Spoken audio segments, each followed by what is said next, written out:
बहुत बड़ी मुसीबत में फंसे बालन शाह भारत के खिलाफ एक बयान ने ला दिया सियासी भूचाल। अपने ही नेताओं ने बालन शाह को दिखाई आंख, छात्रों ने दिया अल्टीमेटम।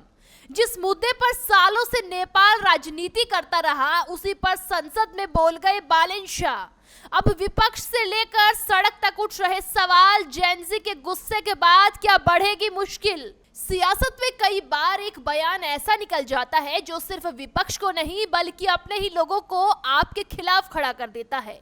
नेपाल में इस समय कुछ ऐसा ही देखने को मिल रहा है। दरअसल प्रधानमंत्री बालन शाह ने संसद में भारत और सीमा विवाद को लेकर ऐसा बयान दे दिया है जिसके बाद नेपाल की राजनीति में तूफान आ गया है। जो नेता अब तक उनके साथ दिखाई देते थे वही अब सवाल पूछ रहे हैं। छात्र संगठन सड़कों पर उतरने की चेतावनी दे रहे हैं और पूर्व उप प्रधानमंत्री तक खुलकर विरोध में खड़े हो गए हैं। हालात ये है कि बालन शाह को अपने ही देश में जवाब देना मुश्किल पड़ रहा है।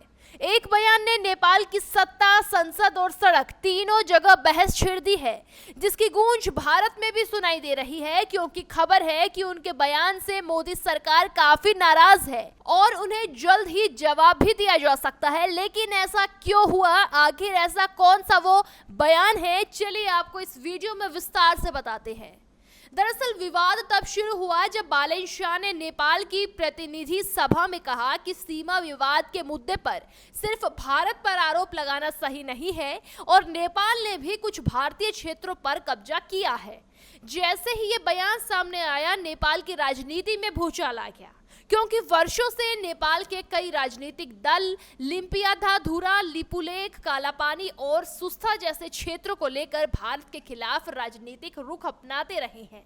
और ऐसे में प्रधानमंत्री का ये बयान उन दलों और संगठनों को नागवार गुजर गया जो इस मुद्दे को नेपाल की राष्ट्रीय अस्मिता से जोड़कर देखते हैं। दोस्तों, देखते ही देखते सोशल मीडिया से लेकर राजनीतिक मंचों तक बालन शाह के खिलाफ आवाजें उठने लगी।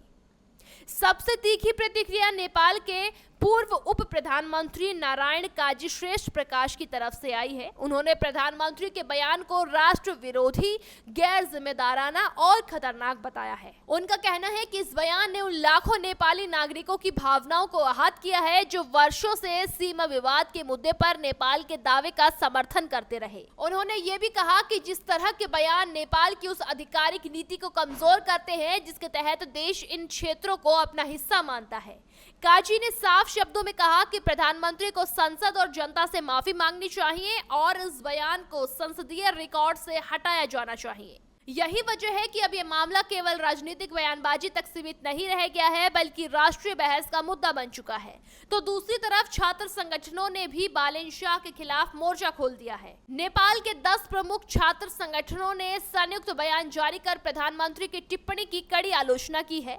इन संगठनों का कहना है कि ऐसा बयान नेपाल की संप्रभुता और क्षेत्रीय दावों को कमजोर कर सकता है। छात्र नेताओं ने आरोप लगाया है कि ये केवल जुबान फिसलने का मामला नहीं बल्कि एक ऐसी सोच को दर्शाता है जो राष्ट्रीय हितों के खिलाफ मानी जाती है। उन्होंने मांग की है कि प्रधानमंत्री सार्वजनिक रूप से बयान वापस ले और देश से माफी भी मांगे। इसके साथ ही चेतावनी दी है कि यदि ऐसा नहीं किया गया तो देशव्यापी आंदोलन शुरू किया जाएगा। आपको बता दें, नेपाल की राजनीति में छात्र संगठनों की भूमिका हमेशा प्रभावशाली रही है, इसीलिए इस चेतावनी को हल्के में नहीं लिया जा रहा है। और सिर्फ यही नहीं, ये पूरा विवाद ऐसे समय में आया है जब नेपाल को आर्थिक, राजनीतिक और कूटनीतिक स्थिरता की जरूरत है। भारत और नेपाल के रिश्ते ऐतिहासिक, सांस्कृतिक और आर्थिक रूप से बेहद गहरे रहे हैं। दोनों देशों के बीच खुली सीमा, व्यापार, रोजगार और सामाजिक संबंधों का एक लंबा इतिहास है और ऐसे में सीमा से जुड़े किसी भी बयान का असर सिर्फ राजनीति तक सीमित नहीं रहता बल्कि व्यापक कूटनीति तक चर्चाओं को जन्म देता है। फिलहाल भारत की तरफ से इस बयान पर कोई कड़ी आधिकारिक प्रतिक्रिया सामने नहीं आई है, लेकिन नेपाल के भीतर जिस तरह की प्रतिक्रिया देखने को मिल रही है उसने इस मुद्दे को और भी बड़ा बना दिया है। अब नजर इस बात पर टिकी है कि बालन शाह अपने बयान पर कायम रहते हैं या फिर बढ़ते दबाव के बीच कोई स्पष्टीकरण देते हैं। दोस्तों, आज नेपाल में सबसे बड़ा सवाल यही है कि क्या ये विवाद केवल कुछ दिनों की राजनीति बनकर रह जाएगा या फिर आने वाले समय में बालन शाह की राजनीति छवि को भी प्रभावित करेगा, क्योंकि विपक्ष, छात्र संगठन और कई प्रभावशाली नेता एक साथ उनके खिलाफ खड़े हो गए हैं।